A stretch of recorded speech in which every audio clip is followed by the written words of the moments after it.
Pastor, does the Bible support the idea of partial rapture?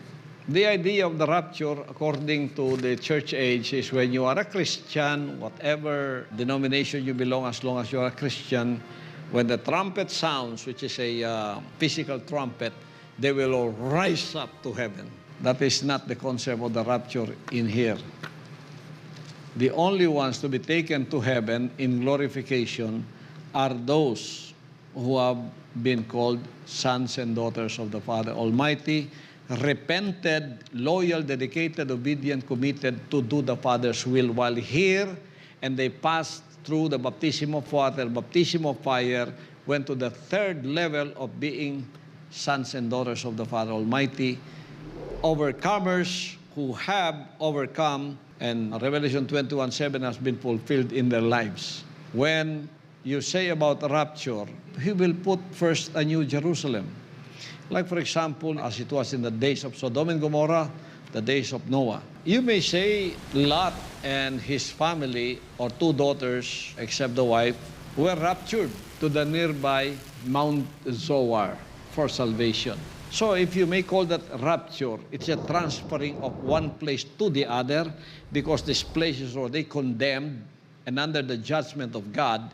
They were raptured to Mount Zoar for their salvation. In the times of Noah, they were raptured from the physical place where they are into the ark of salvation, because the whole world now is under the judgment of God. That's why the flood came, and they have to be saved into the ark. If you may say they were raptured into the ark, you may say that. Now, in the time of Goshen, when the 10 plagues came pouring upon the whole land of Egypt, there was set a place for them called Goshen. All the Israelites were put into Goshen. And in Goshen is the place where the plague did not have an effect, because they were protected there. Now, in these modern times today, the interpretation of the churches is that rapture lose all the gravity on earth and shoot up to heaven wherever it is.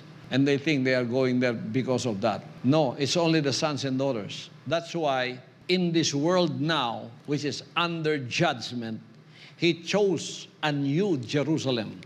Not the old Jerusalem, the new Jerusalem. And He chose the city where I was born, Davao City, and in Tamayong where I was born. This is the new Jerusalem of the Father Almighty, where all the spirits of men made perfect, their spirits first will be raptured here. It is a spiritual rapture first before it is physical. So wherever you are living right now, which is under judgment, it doesn't matter where you are, as long as your loyalty is upon this kingdom, nations, New Jerusalem. New Jerusalem is the mother of our spirit. The Father of our spirit is the Almighty Father, the Lord Jesus Christ, through His words, born of His will. Our mother's spirit is the spirit that only subjects itself to the will of the Father. Obedient, loyal, dedicated, and committed to do the Father's will. That is our mother's spirit. We are born of that. So we have a father and a mother in the spirit, and we are loyal to that because that is our spiritual DNA.